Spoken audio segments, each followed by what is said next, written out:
አንደኛ ሳሙኤል መጽሐፍ ምዕራፍ 22ን እግዚአብሔርን ቃል ከቁጥር 1 እስከ 2 ድረስ አገልጋይ ማቲ ያነብልናል። በኢየሱስ ስም አነበዋለሁ። ዳዊትም ከዚያ ተነሳ፣ ወደ አዶላም ዋሻ ኮበለለ። ወንድሞቹና የአባቱን ቤተሰብ ሁሉ ይህን በሰሙ ጊዜ ወደ እርሱ ወደዚያ ወረዱ። የተጨነቀውም ሁሉ ብድር ያለበትም ሁሉ የተከፋም ሁሉ ወደ እርሱ ተከማቸ። እርሱም በላያቸው አለቃ ሆነ። ከእርሱም ጋር 400 የሚያህሉ ሰዎች ነበሩ። ሃሌሉያ አሜን። ከእርሱም ጋር ስንት ሰዎች ነበሩ ይላል? 400። እኔ ያስኩት ትርጉም ሲናገር እንደዚህ ይላል፣ የተጨነቀም ሁሉ የፈራም ብድርም ያለበት ሁሉ የተከፋም ሁሉ ወደ እርሱ ተከማቸ ይላል። እርሱም በላያቸው ላይ አለቃ ሆነ። ከእርሱም ጋር 400 ነበሩ ይላል። ጌታ ኢየሱስ ይባረክ። አሜን። ቀኝ እጆቻችሁን ባላችሁበት ከፍ አድርጉና ይህን ቃል እንደሰማችሁ ለአንድ ደቂቃ በዚህ ሰዓት ላይ በመንፈስ እየጸለያችሁ የሚያልፈው ቃልና መንፈስ ሕይወታችሁን እንዲያገኝ ሕይወታችሁን ይበልጡኑ ወደ ጌታ ፊት እንድትቀርቡ ወደ ጸጋው ዙፋን ፊት እንድትቀርቡ ኃይልና ጸጋ እንዲበዛላችሁ መንፈሳችሁን ሬዲ ያደርጋችሁ ጸልዩ። ሁሉ ሰው በልሳን የሚጸልይ ሰው በልሳን ይጸልያል። ላረሆዘን ቴሌብረኪ በረሃሶ ቴሌፔሬዶሽካ ሎቭረኪና ሃዘን ቴሌብራሃሽ ከሌቦሮሆዞ ቶሮቦሽኪ ያበረሃስ ደኬያስ ቬጋኖዞን ቶሎብረኪ ዳቪራሃስ ቴሬቦሽ ዜንትራላሃስኪያ ኦ መንፈስ ቅዱስ ፓራካቲያ ባራሃሽ ከለበረዲያቦስ ለመጸለይ በልሳን ለመጸለይ በመንፈስ ለመጸለይ በዚህ ሰዓት ላይ ምንም አይከልክላችሁ። ፕሬይ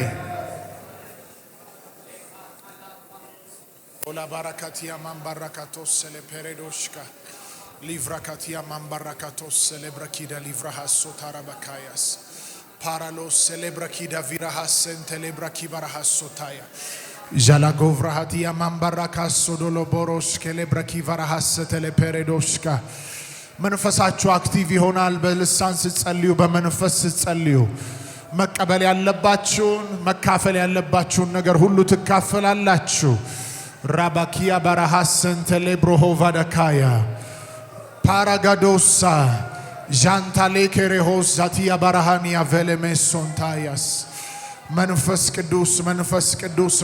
ቅዱስ ይፍራቲያ ባላሃሴም ብሮኮቶሽ ከለ ፓራዲያ ሶቴያ ሌጎስ ጎቭራኒማሽ ካላምባራዲያ ማምባራካቶሲያ ቬሌብራሃሱን ታራዲያ ላባራካቲያ ባራሃሶ ቶሎብረኪዳ ሊቭራሃሰን ተሬቦሽካ ባይጌዴሌ vrahatu mania sentele brokovaradia bossa parakia venementos salivrahash ke teleborhos sanahayas zentari la virahash ke lebrohovana mambrakanos zontoroboshka balazido koverehes tereboshka la baradiana mambrakatosa o መንፈስ ቅዱስ felaniz zontali braki barahasen terebosh ፓራጋዲያ ሶን ቴሌብራኪ ቫራሃስ ቴሌፔሬዶሳ ተባረክ መንፈስ ቅዱስ ፋሌሄዝ ጎንቶ ብራኪ ዳቪራሃስ ቴሬቦሽካ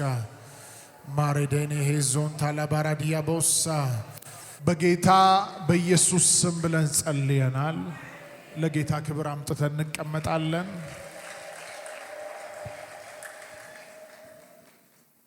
በዚህ ቃል ውስጥ እንግዲህ እግዚአብሔርን ስለመፈለግ በጌታ እግር ስር ስለመሆን በልዑል መጠጊያ ውስጥ ወይንም ደግሞ በሱ ጥላ ስር ስለመሆን በጥቂቱ ከዚህ ቃል ላይ ይህንን ሐሳብ የእግዚአብሔርን ቃል አካፍዬ እንጸልያለን። ክብር ለኢየሱስ ይሁንለት። በዚህ ስፍራ ላይ እንደምታነቡት መጽሐፍ ቅዱሳችን እንደሚናገር በአንደኛ ሳሙኤል መጽሐፍ ምዕራፍ 22 ላይ ዳዊት ወደ አዶላም ዋሻ ከአባቱ ቤተሰቦች ጋር ከወንድሞቹ ጋር ከቤተሰቦቹ ጋር ወደዛ ዋሻ እንደገባ ይናገራል። ቀድሞ እሱ ነው የገባው። ዳዊት ታርጌት ስለተደረገ ዳዊት ላይ ከባድ የሞት አዋጅ ወይንም ደግሞ አሳዳጆች በሕይወቱ ላይ ስለበዙበት ወደዚህ ዋሻ እንደገባ ይናገራል። እሱ ወደዚህ ዋሻ ሲሄድ ቤተሰቦቹም አብረው ተከትለው እዛ ዋሻ ውስጥ ለረጅም ጊዜ እንዳሳለፉ መጽሐፍ ቅዱሳችን በዚህ ስፍራ ላይ ይናገራል። በጣም የሚገርማችሁ ነገር ዳዊት ወደዚህ ወደ አዶላም ዋሻ ሲገባ እሱ ብቻ አይደለም የገባው፣ ቤተሰቦቹም ገብተዋል። ሌሎችም ሰዎች ምድሪቱ ላይ ከባድ ስደት የደረሰባቸው በሰው ዘንድ የተጠሉ የተጨነቁ የፈሩ ብድር ያለባቸው ተቀባይነት የሌላቸው የፈሩ የተጨነቁ ሁሉ ዳዊትን ተከትለው እንደገቡ መጽሐፋችን ይናገራል። ልብ ብላችሁ እንድታስተውሉ ፈልጋለሁ። ዳዊት ሳኦል ተነስቶበታል። ሳኦል ሊያጠፋው ይፈልጋል። የሳኦል ወታደሮች ከሳኦል ስር ያሉ የሳኦል አንድ ላይ ያሉ የሳኦል ጥገኞች ማለት ነው። ነገር ግን ለዳዊት ግን ጠላቶች ናቸው። ባገኙበት ቦታ ሁሉ ዳዊትን ካገኙት ከመግደል ወደ ኋላ አይሉ፣ ከማጥፋት ወደ ኋላ አይሉ። ስለዚህ የጠላቶች ዛቻ በስቶበት ነው ያለው። ጠላቶች በሱ ላይ ተነስተው ነው ያሉት። ሳኦል ብቻ አይደለም የተነሳበት፣ ከሳኦል ጋር ያሉ ሙሉ የእስራኤል አርሚ ዳዊት በተገኘበት ቦታ እንዲገደል ወይንም እንዲያዝ ትእዛዝ ስላለ ዳዊት በከባድ ፍርሃት ውስጥ እና በከባድ ዛቻ ውስጥ እያሳለፈ ስለነበረ ወደዚህ ዋሻ ውስጥ ገባ። ወደዚህ ዋሻ ውስጥ ሲገባ እንደነገርኳችሁ ማን ተከትሎት ገባ ይላል? የአባቱ ቤተሰቦች ወንድሞቹ በዳዊት ምክንያት ታርጌት ተደርገው ስለነበረ ወደዚህ ዋሻ ገቡ። እንግዲህ ይሄ አዶላም የሚለው ዋሻ የስሙም ትርጉም እንግዲህ በእንግሊዘኛው ሪፊውጅ ወይንም ደግሞ የመደበቂያ ቦታ፣ የመሸሸጊያ ቦታ፣ በአማርኛው የመሸሸጊያ ቦታ፣ ሰው የሚደበቅበት የሚሸሸግበት ቦታ የሚለውን ቃል ይወክላል። ዳዊት ሊያጠፉት ከመጡ ጠላቶቹ የተሸሸገበት ቦታ፣ የተደበቀበት ቦታ ነው። ይህ አለት፣ ይህ ዋሻ ማለት ነው። የሚደንቀው ነገር ልክ እንደሱ ይብዛም ይነስም በከባድ ሰልፍ ውስጥ ያሉ ሰዎች፣ ፍርሃት ውስጥ ያሉ ሰዎች፣ ተጨንቀው ያሉ ሰዎች፣ በተጨማሪም ደግሞ ብድር ያለባቸው ሰዎች፣ ከተማ ውስጥ ቀና ብለው መኖር የማይችሉ ብድር ያለባቸው ሰዎች፣ በሰው ዘንድ የተጠሉ ሰዎች አብረው ተከትለውት ወዴት ዋሻ ገቡ? ወደ አዶላም ዋሻ ገቡ። መጽሐፍ ሲናገር ዳዊትም ይላል በእነሱ ላይ አለቃ ሆነ ይላል።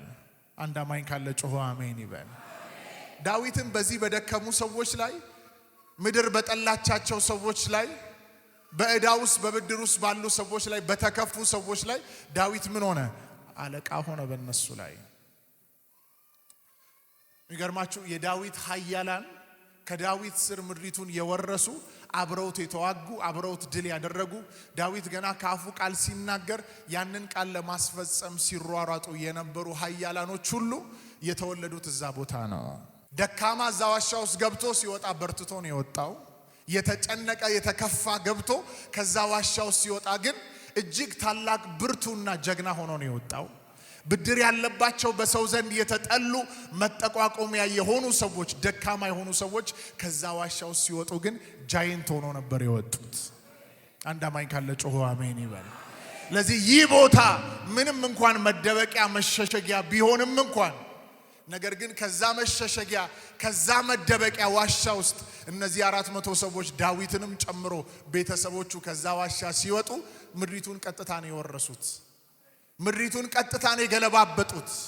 አንድ አማኝ ካለ ጮሆ አሜን ይበል። በዚህ ዋሻ ውስጥ ሆነው ዳዊት ሲያደርግ የነበረው የአምላኩን ፊት መፈለግ ነበር። በአምላኩ እግር ስር ሰሬንደር ማድረግ ነበር።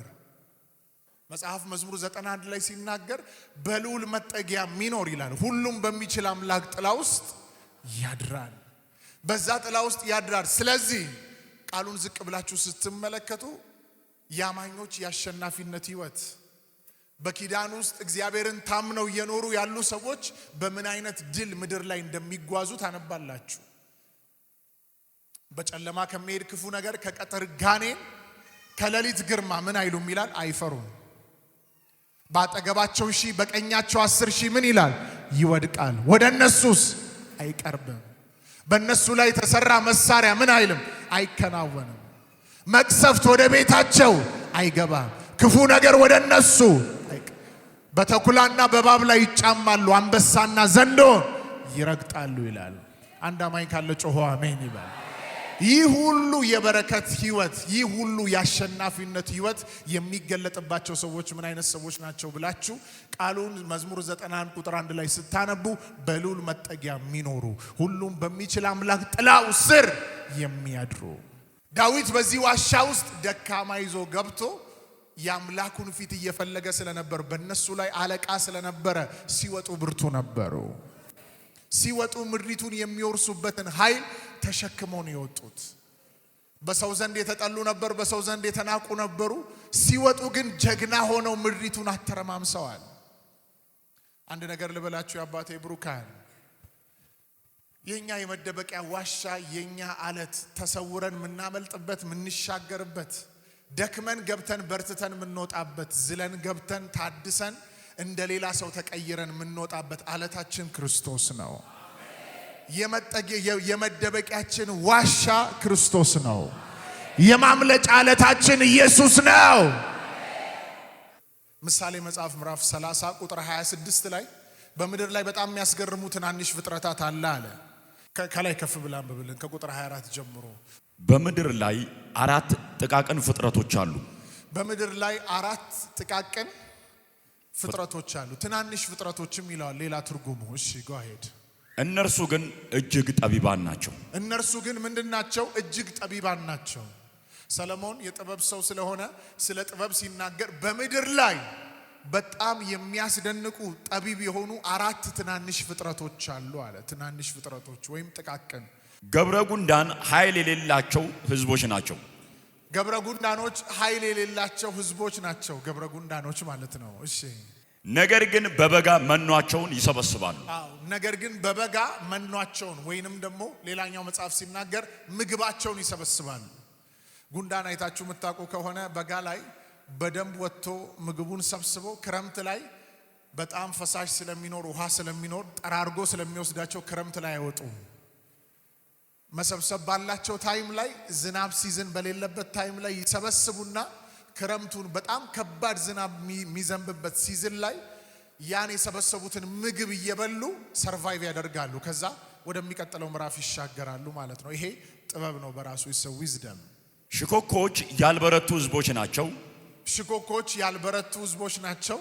ቤታቸውን ግን በቋጥኝ ድንጋይ ውስጥ ያደርጋሉ። ቤታቸውን ግን በቋጥኝ ድንጋይ ውስጥ ያደርጋሉ ይላል። ሌላኛው መጽሐፍ ሲናገር መኖሪያቸውን በቋጥኝ ድንጋይ ውስጥ አለት ውስጥ ያደርጋሉ ይላል። እዚህ ጋር ሰለሞን ሲናገር ዋይዝ ነው። ሰለሞን በጣም ጠቢብ ነው። በደንብ ተመልክቷቸዋል። ሽኮኮች አይደሉም አለ፣ ብርቱ አይደሉም አለ። ብርቱ ህዝቦች አይደሉም አለ። አያችሁ፣ ብርቱ አይደሉም አለና እነሱም ብርቱ እንዳልሆኑ አውቀውታል።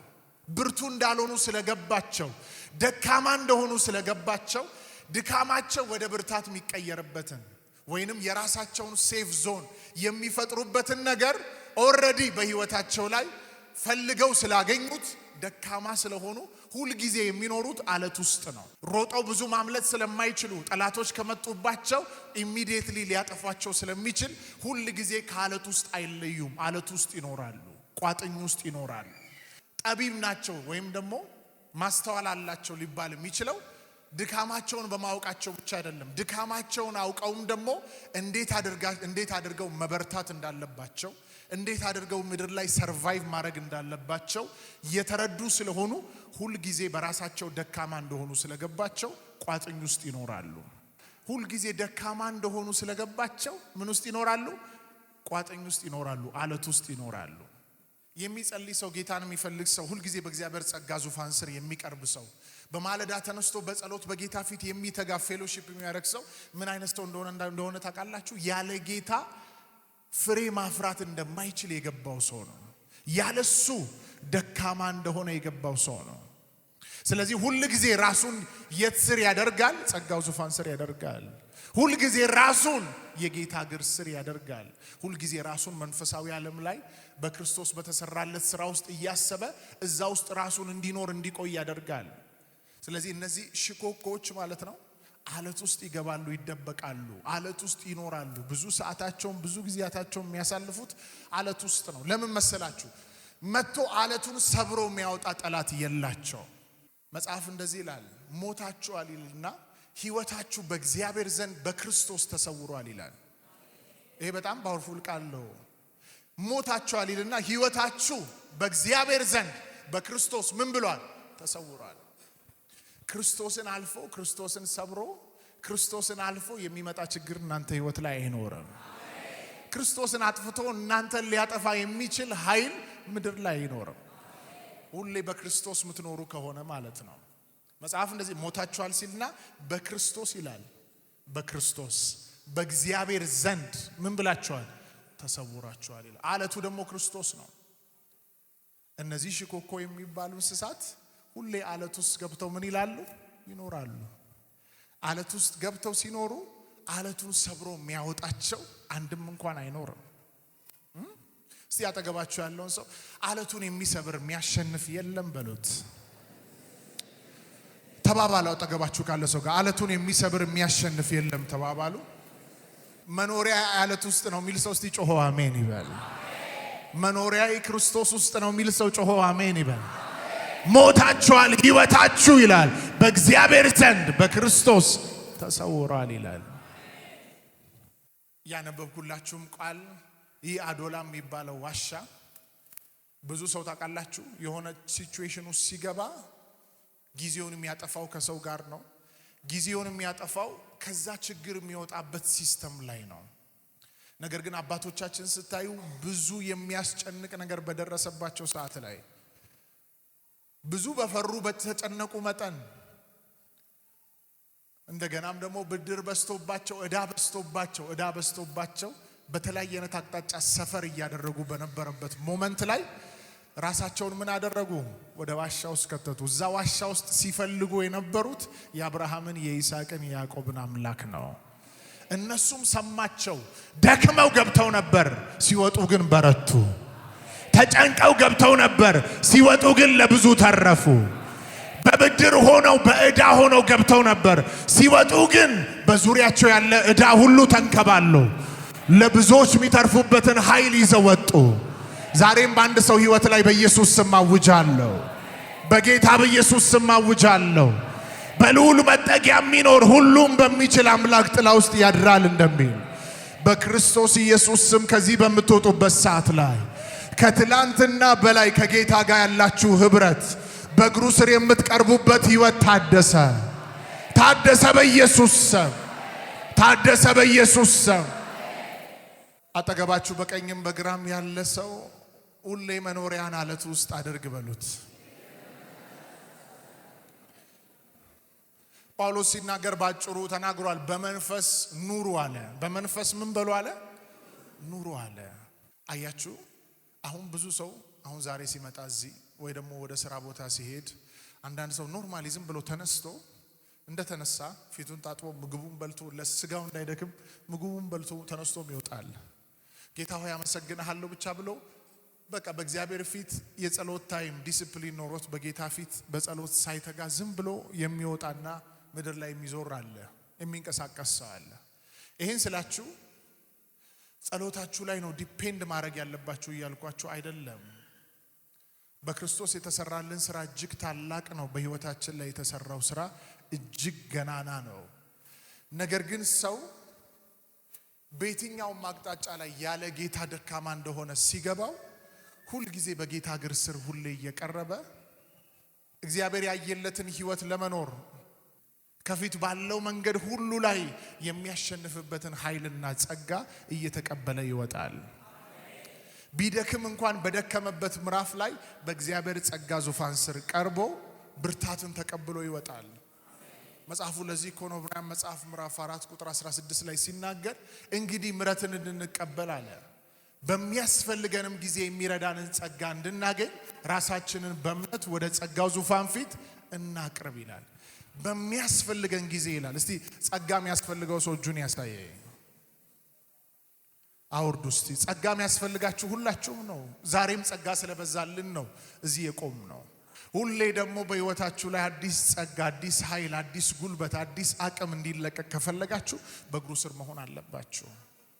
ኢየሱስ ከፊት ያለውን መከራ ተመልክቶታል። ደቀ መዛሙርቱን ይዞ ወጣ። ወደ ደብረ ዘይት ተራራ ወደ ጌተሰማኒ ይዟቸው ወጣ። እዚህ ቦታ ላይ ከወጣ በኋላ ብዙዎቹን ደቀ መዛሙርቶች እዛ አስቀመጠና ሶስቱን ወደሱ ቀረብ አደረገ። ከነሱም ደግሞ ጥቂት ፈቀቅ አለና ጥቂት ሜትሮች ፈቀቅ አለና በደረቱ ወደቀና መጸለይ ጀመረ። መጽሐፍ ሲናገር ይተክዝና ያዝን ጀመር ይላል። ከፊቱ ያለውን መከራ አይቶታል። የሚጠጣውን ጽዋ ተመልክቶታል። ወደ አምላኩ ሲጸልይ እንደዚህ አለ፣ ብትወድ ይህች ጽዋ ከኔ ትለፍ አለ። 3 ጊዜ ደቀ መዛሙርቱ ጋር መጥቶ ወደ ፈተና እንዳትገቡ ትጉና ጸልዩ፣ ስጋ ደካማ ነው፣ መንፈስ ግን ምንድነው አለ፣ መንፈስ ዝግጁ ነው አለ። ተመልሶ ሄዶ ራሱን ጸሎት ጸለየ ይላል። አሁንም ተመልሶ መጣ። ልክ ሰዓቱ ሲደርስ እሱም በርትቷል፣ ኃይልን ተቀብሏል። ወጣ። ከመከራው ፊት ለፊት ሲጋፈጥ ከመከራው ጋር ፊት ለፊት ተጋፍጦ ሲያልፍ፣ ሌሎቹ ግን መከራው ፊት ለፊት መጋፈጥ አልቻሉም ነበር፣ አልጸለዩም። ሰማይና ምድርን የፈጠረ ጌታ ከነሱ ጋር ነበር፣ አብሯቸው ነው ያለው። ነገር ግን ሰይፍ ነው የመዘዘው ጴጥሮስ። መንፈስ ቅዱስ አንድ ነገር እያለን ያለው አሁን ያለንበት ሲዝን የጌታ መምጫ እጅግ የደረሰበት ጊዜ ነው። ከትላንትና በላይ በጸሎት መትጋት፣ ከትላንትና በላይ የጌታ እግር ስር በመቅረብ መትጋት፣ በመንፈስ በመኖር ልንኖረው የሚገባ ሲዝን ነው አሁን ያለንበት ሲዝን። እግዚአብሔርን ፈልጉ ምን ይላል መጽሐፍ? ትጸናላችሁ ይላል። መዝሙር 105:4 ላይ እግዚአብሔርን ፈልጉት ትጸኑም አላችሁ ይላል። ሁሉ ጊዜ ፊቱን ምን በሉ ይላል? ፈልጉ ይላል። ይሄ አዶላም የሚባለው ዋሻ ዳዊት ቤተሰቦቹ 400 ደግሞ የተጨነቁ የተከፉ ብድር ያለባቸው ወደዛ አዶላም ዋሻ ገቡ። ከነ ምናቸው፣ ከነ ጭንቀታቸው፣ ከነ ፍርሃታቸው፣ ከነ ህይወታቸው ላይ ከተሸከሙት ሸክም ጋር ገቡ። ሲወጡ ግን ሸክማቸውን አራክፈው ምድርን የሚወርሱበት የጨለማን አጀንዳ የሚያፈርሱበትን ኃይል ተሸክመው ወጡ። እግሩ ስር ቀርባችሁ ባዶ እጃችሁን አትወጡ። ለትውልድ የሚተርፍ ጸጋ ተሸክማችሁ ትወጣላችሁ። ለትውልድ የሚተርፍ ብልጽግናን ተሸክማችሁ ትወጣላችሁ። ኃይልን ተሸክማችሁ ትወጣላችሁ። ጸጋን ተሸክማችሁ ትወጣላችሁ። ጥበብን ማስተዋልን ተሸክማችሁ ትወጣላችሁ። ትወጣላችሁ። ሃሌሉያ! እስቲ አንድ ሰው ጮሆ ሆኖልኛል ይበል።